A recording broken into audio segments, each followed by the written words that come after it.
നമസ്കാരം, ഇടുക്കി ലൈവിലേക്ക് സ്വാഗതം. കട്ടപ്പന സഹകരണ ബാങ്ക് ഓഡിറ്റോറിയത്തിൽ കാർഷിക സെമിനാർ നടന്നു. കട്ടപ്പന സഹകരണ ബാങ്ക് പ്രസിഡന്റ് ജോയ് വെട്ടിക്കഴി ഉദ്ഘാടനം ചെയ്തു. ഇടുക്കി ലൈവ് വാർത്തകൾ നിങ്ങൾക്കായി അവതരിപ്പിക്കുന്നത് ഹൈ സ്പീഡ് ഇന്റർനെറ്റ് ഇനി നിങ്ങൾക്ക് സ്വന്തം. ജിയോ എയർ ഫൈബർ വെറും 599 രൂപയ്ക്ക്. ഫാക്ട് ലിമിറ്റഡും കൃഷിവകുപ്പും കട്ടപ്പന സർവീസ് സഹകരണ ബാങ്കും സംയുക്തമായാണ് കാർഷിക സെമിനാർ സംഘടിപ്പിച്ചത്. ബാങ്ക് പ്രസിഡന്റ് ജോയ് വെട്ടിക്കുഴി ഉദ്ഘാടനം ചെയ്തു. കാർഷിക മേഖല അവഗണിക്കപ്പെടുന്ന ഒരു രാജ്യം നമ്മുടേത് മാത്രമാണ്. വേറെ ഏതൊരു രാജ്യത്തേക്ക് പോയാലും രാജ്യം പുരോഗമിക്കുന്നതനുസരിച്ചാണ് അവിടുത്തെ കാർഷിക മേഖലയും പുരോഗമിക്കുന്നത്. പക്ഷേ നമ്മളെ സംബന്ധിച്ചിടത്തോളം നമ്മുടെ കാർഷിക മേഖല രാജ്യം മുമ്പോട്ട് പോകും തോറും കാർഷിക മേഖല ഈ രാജ്യത്തെ ഉടനീളം പ്രതിസന്ധിയിലേക്ക് പോകുന്നതിൻ്റെ കഥകളാണ് നമ്മൾ ഓരോ ദിവസവും നമ്മുടെ മാധ്യമങ്ങളിൽ കണ്ടുകൊണ്ടും കേട്ടുകൊണ്ടും ഇരിക്കുന്നത്. അത് രാജ്യത്തെ സംബന്ധിച്ചിടത്തോളം ഒരു നല്ല പ്രവണതയല്ല. കാരണം ഏതൊരു രാജ്യത്തിൻ്റെയും അടിസ്ഥാന ഘടകം എന്ന് പറയുന്നത് അവിടുത്തെ കൃഷിയാണ്.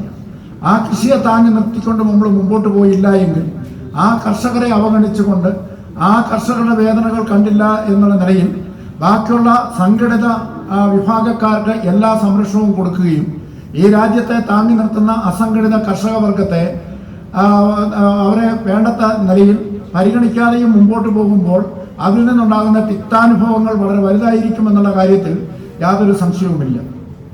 കാരണം കൃഷി എന്ന് പറയുന്നത് അതിനോട് താല്പര്യമുള്ള ഒരു വിഭാഗം ആളുകൾ ഉണ്ടായി എങ്കിൽ മാത്രമേ പറ്റത്തുള്ളൂ. അല്ലാതെ ഈ പറയുന്ന ഡിഗ്രിയും അല്ലെങ്കിൽ മറ്റ് ഏതെങ്കിലും തരത്തിലുള്ള യോഗ്യതകളൊക്കെ നേടിവരുന്ന ആളുകളെ കൊണ്ട് ചെയ്യാൻ പറ്റുന്ന ഒന്നല്ല കൃഷി. കാലാവസ്ഥാ വ്യതിയാനം മൂലം വിളകൾക്ക് സംഭവിക്കാവുന്ന രോഗങ്ങളെപ്പറ്റിയും വേനൽ ചൂടിൽ നിന്നും എങ്ങനെ വിളകളെ സംരക്ഷിക്കാം എന്നതിനെപ്പറ്റിയും കാർഷിക വിജ്ഞാന കേന്ദ്ര ശാസ്ത്രജ്ഞൻ ഡോക്ടർ സുധാകരൻ എസ് ക്ലാസ് നയിച്ചു. വിളകളെ ബാധിക്കുന്ന രോഗങ്ങളെപ്പറ്റിയും അതിനുള്ള പ്രതിവിധികളെപ്പറ്റിയും ചോദിച്ചു മനസ്സിലാക്കുന്നതിനുള്ള അവസരവും സെമിനാറിൽ ഒരുക്കിയിരുന്നു. സഹകരണ bank vice president Joy Kudakkichira അധ്യക്ഷത വഹിച്ചു. FACT Kerala south zonal manager Prakash Koratty മുഖ്യപ്രഭാഷണം നടത്തി. ഭരണസമിതി അംഗം ജോയി പൊരുന്നോലിൽ, കൃഷി officer Agnes Jose, FACT senior sales officer Rajan R, bank secretary Robin George തുടങ്ങിയവർ പങ്കെടുത്തു. Idukki live news Kattappana.